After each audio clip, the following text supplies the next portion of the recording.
Emily, don't forget we're having dinner with the Rogers on Friday. Nick casually checked his calendar on his phone while making coffee. They've already confirmed. Of course I remember. I smiled, setting the table on the terrace. I even bought a new dress for the occasion. Nick glanced at me briefly over his shoulder, nodding in approval. Great, Emily. You're always prepared for these events. It's important to me. His voice sounded warm, but somehow mechanical. We had long stopped saying anything new to each other in the mornings. I took a sip of coffee, feeling how this perfect moment, the coffee, fresh air, and the coolness of the morning had turned into something routine. Nick turned back to his laptop to respond to another email. I watched him, remembering how once every conversation we had was vibrant, every glance full of energy. Do you remember the first time we went to that restaurant? I suddenly blurted out, surprising even myself. What? He looked up from the screen, trying to recall. Oh, yes, of course. That evening when I signed my first big contract. He returned to his phone, missing the point of my question. I kept looking at him. To the outside world, our relationship still seemed perfect. Every move we made, every gesture appeared to everyone as the embodiment of harmony and love. But something had changed, and it was too hard to notice right away. Nick? I set down my cup. Maybe we can take a walk on the beach after dinner? Sorry, darling, but I have an important meeting on Saturday morning. I need to prepare, but definitely another time. He smiled sincerely, but his eyes remained distant. I got up from the table and went inside. Remembering our morning runs together, late-night chats, and plans for the future, I couldn't help but wonder when exactly we had become so distant. Emily, I'm going to be late tonight. We have an urgent project that needs to be finished by morning. Nick's voice was steady and confident. Over the past few months, calls like this had become routine, and I was hardly surprised anymore. Okay, I replied quietly, trying to keep my tone indifferent. I hung up and tossed the phone onto the couch. It was the third evening in a row that we didn't have dinner together. Before, I probably would have ordered his favorite pizza, poured some wine, and waited for him to come home. But now that ritual had lost its meaning. Instead, I grabbed a blanket and sat on the balcony, staring at the stars that were barely visible in the city. There was a time when Nick and I would sit for hours in the evenings, talking about everything, from work to our plans for vacations. Now, our conversations had been reduced to short messages and obligatory phrases. How was your day? He asked last night, without even looking at me as he walked into the bedroom. Everything's fine, I replied, feeling like he only asked to formally close out another day. That evening, as I was coming home from work, I wasn't expecting anything out of the ordinary. When I pulled up to our building, I saw a moving truck with boxes. Someone was moving in. As I approached the entrance, the elevator doors opened, and I found myself face to face with a new neighbor, a tall, confident man with a gentle smile. Hi, he said, extending his hand first. I'm Brandon. Just moved in recently. Emily, I replied, shaking his hand. Nice to meet you. I'm renting a place nearby while I look for something permanent. Have you been living here long? He asked, squinting slightly, as if trying to figure something out about me. Yes, with my husband. For several years. I tried to smile, though I wasn't sure it came across convincingly. What do you do? I'm a photographer. Just got back from Europe, and now I'm planning to open a small studio on the beach. His words flowed easily, as if he wasn't worried about the future, as if everything was going according to plan.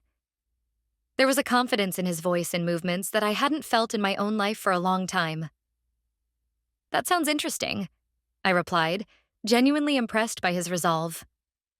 If you have time, drop by the studio sometime. I'll show you a few shots. He smiled before letting me into the elevator.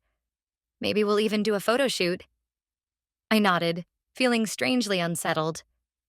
The conversation had been simple, yet there was something special about it. I hadn't felt this kind of lighthearted attention from anyone in a while.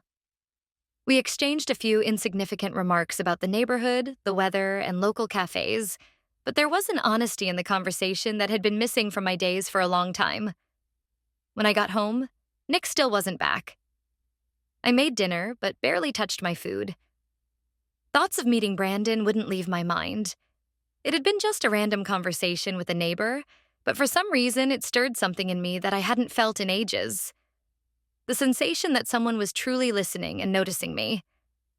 Later that evening, as I sat by the window with a cup of tea, I found myself recalling his easy smile and confident manner.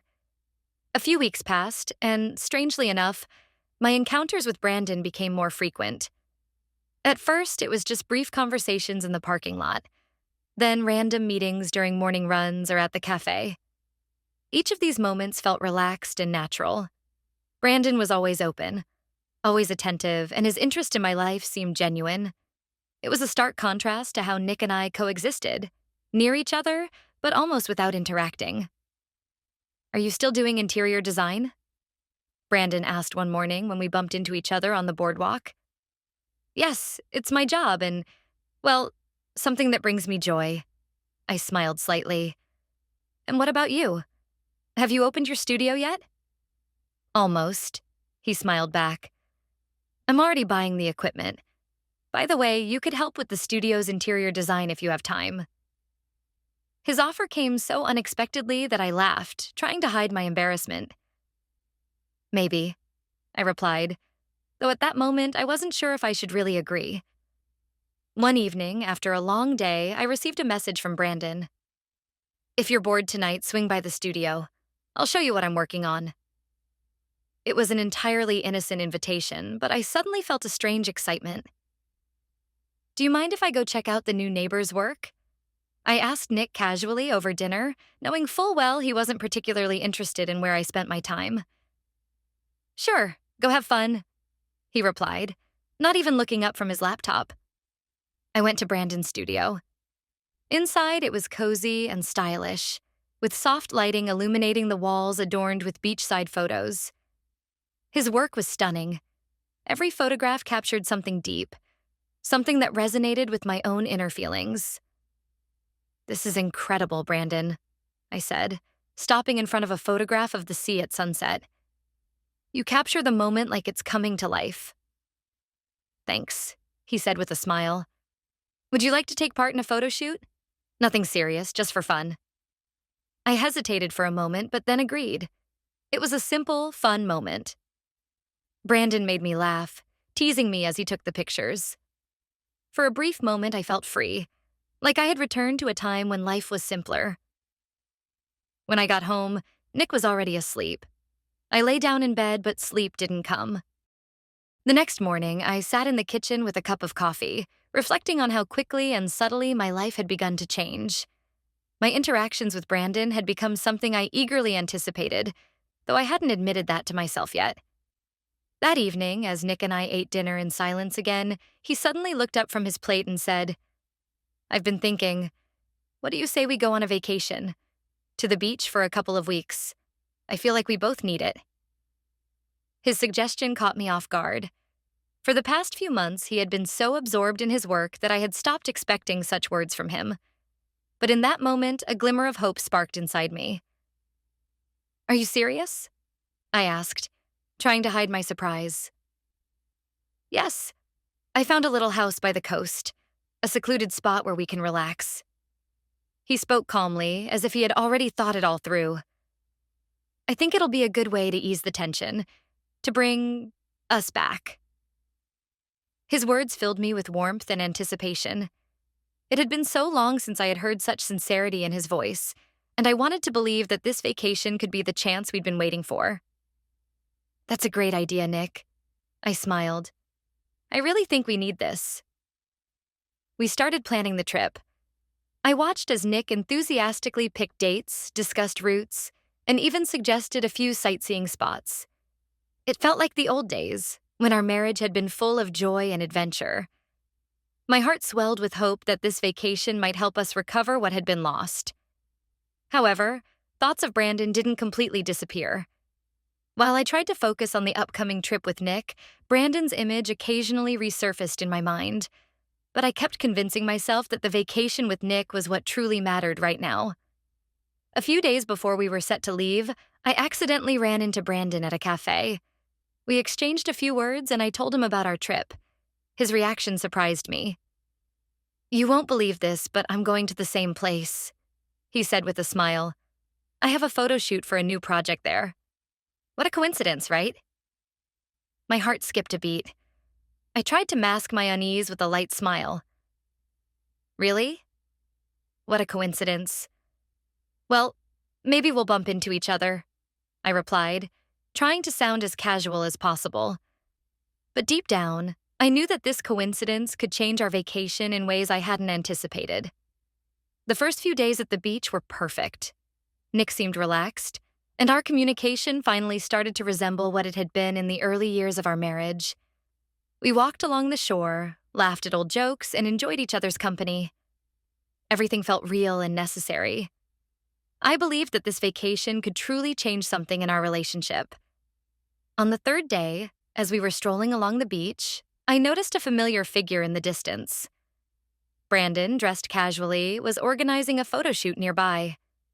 When he saw me, he waved and began walking toward us.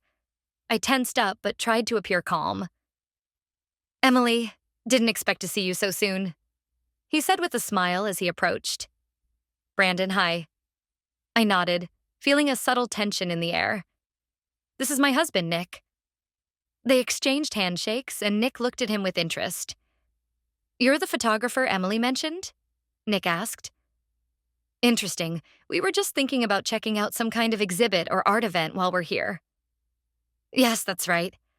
Actually, I'm having a private exhibition of my work here on the beach soon. I'd love for you both to come," Brandon said, glancing at both of us. Nick thought for a moment, then turned to me. "What do you think? Sounds like a good plan for an evening out." I hesitated. On the one hand, it seemed like something interesting. But on the other, the idea of crossing paths with Brandon again stirred a strange sense of unease within me. Still, I couldn't find a reason to decline. "Yeah, why not?" "It could be fun," I replied, hiding my internal tension behind a smile. After the encounter, Nick and I continued our day, but I couldn't shake the thought of the upcoming exhibition. Everything seemed calm and perfect on the surface, but deep down, I knew that this tranquility could be disrupted at any moment. Brandon's exhibition took place in a surprisingly light and relaxed atmosphere. Nick and I stood on the beach, surrounded by the flickering light of candles and the gentle sound of waves, while visitors admired the works displayed on small easels. Brandon's photographs were breathtaking. Each image captured the power of nature and the depth of human emotion. Nick seemed to enjoy the exhibit, but I noticed that he occasionally glanced at me, especially when I was talking to Brandon. "You have an excellent sense of composition," Nick remarked as we stopped in front of one of the photographs. "Thanks," Brandon replied, his gaze lingering on me just a moment longer than necessary. I could feel the tension between us growing. Nick, though he tried to remain friendly, started asking more questions, and his tone became increasingly cautious. "How long have you been doing photography?" he asked, almost casually. "As long as I can remember," Brandon answered calmly, meeting Nick's gaze. "It's my passion, and I've been lucky enough to turn it into a career." Each exchange between them was charged with an unspoken subtext that seemed obvious only to me. I could sense an invisible competition building between them, and it made me feel increasingly uncomfortable. After the exhibition ended and we returned to our cottage, Nick suddenly suggested, "I've been thinking. Maybe you could spend the evening however you want, and I'll work on my project. I've been meaning to get to it, and this seems like the perfect time." I was taken aback by his unexpected proposal. We had just enjoyed the exhibition, and I assumed we'd spend the evening together. "Are you sure?" I asked, trying to understand what was really bothering him. "Yeah," he nodded. "I just want some time for myself. I think it wouldn't hurt for you to relax and have some time alone, too." His words sounded strange, but instead of arguing, I agreed. "All right," I said, not wanting to escalate the situation. Later that evening, as I sat by the window, savoring the fresh sea air, a message came through on my phone. It was from Brandon. "It's a beautiful evening on the beach. Want to take a walk?" I didn't think for long before replying quickly. Yes. We met on the shore. The moon reflected off the water, creating a magical atmosphere. We walked side by side, chatting about trivial things, but there was always something more between us, an unspoken tension we both tried to ignore. By the end of the walk, it became too obvious to deny. When Brandon looked at me, his eyes conveyed what we had both been silently feeling. Emily, I think you know this isn't just a coincidence, he said, stopping and turning to face me. I can't pretend anymore that I don't feel this. My heart started beating faster, and I felt the waves crashing against the sand beneath our feet, mirroring the turmoil inside me. Brandon, this is wrong, I whispered, but even I didn't believe my own words. He moved closer, and there was nothing left between us but the sound of the waves. The next morning, I woke up early, trying to manage the growing sense of anxiety. The memories of my walk with Brandon on the beach wouldn't leave me. Our return home had been silent, and Nick hadn't asked a single question, which only intensified my unease. At breakfast, Nick looked pensive. I noticed him gathering his thoughts, as if preparing to say something important. When he finally spoke, his words hit me so unexpectedly that I froze for a moment.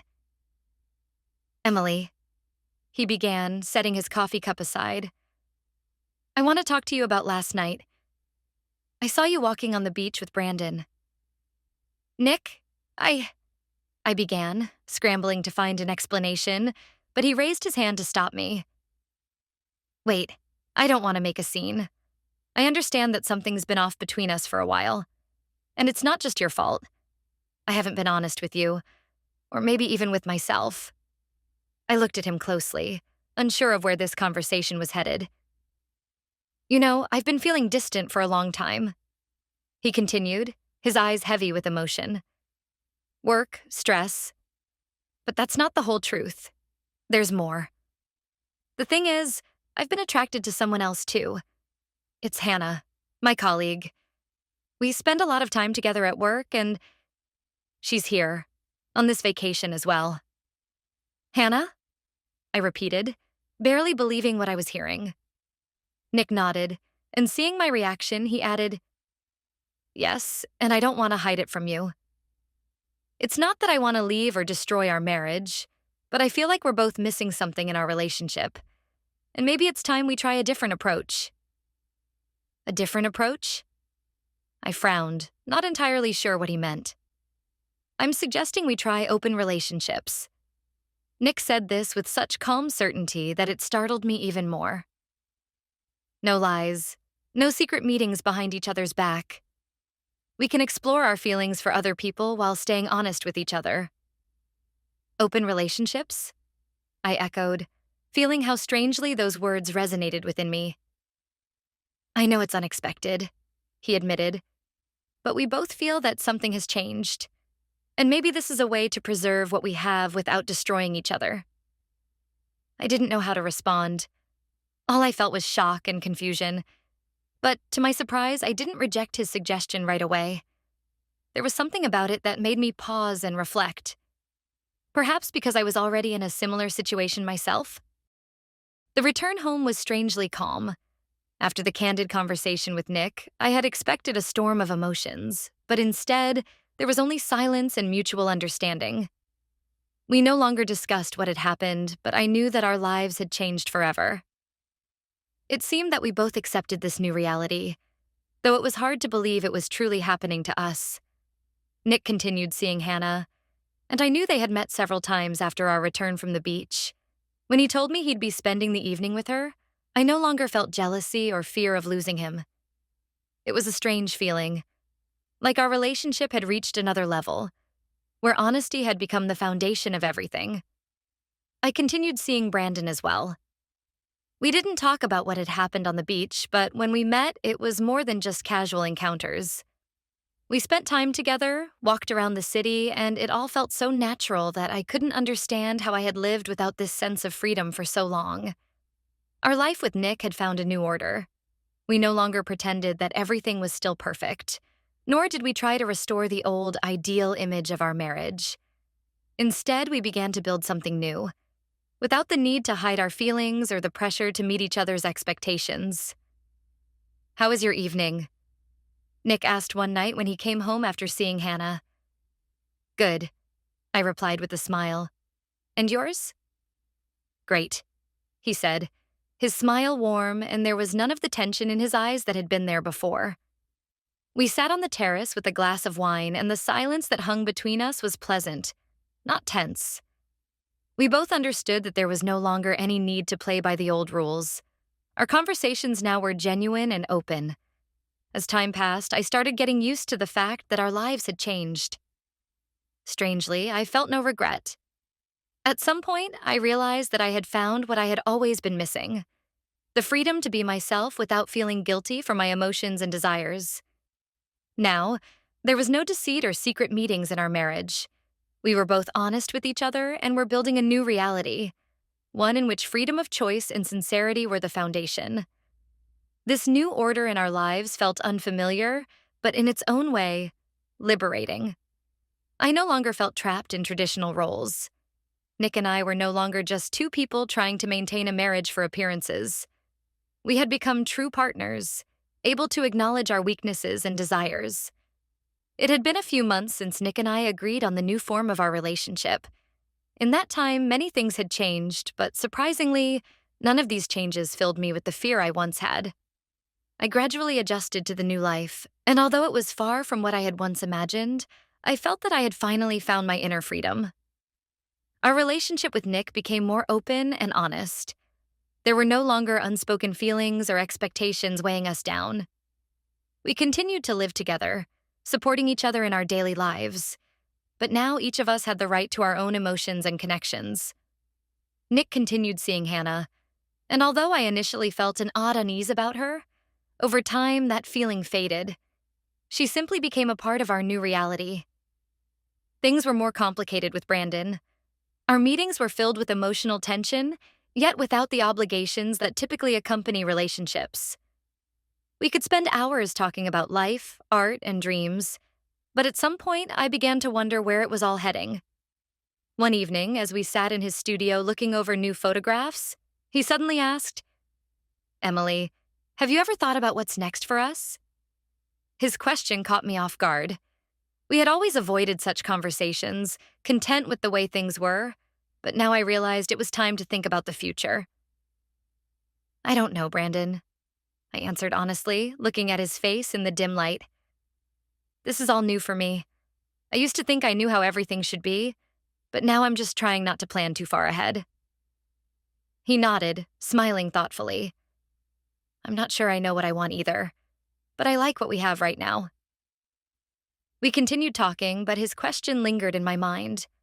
I started to realize that our freedom was a temporary solution. The time would come when I'd have to decide how to move forward. My relationship with Brandon remained light and uncommitted, but over time I found myself wanting something clearer. Nick sensed this too. One evening at dinner, he asked me, "Are you happy, Emily?" There was no reproach in his voice, just a sincere desire to understand how I felt. I paused for a moment to think. "I don't know what happiness is in this new life," I replied softly, "but I do feel free, and right now that feels more important to me." Nick nodded, accepting my words, though I noticed a shadow of doubt in his eyes. Our new relationship gave us both a sense of ease and honesty, but it also brought questions we hadn't yet answered.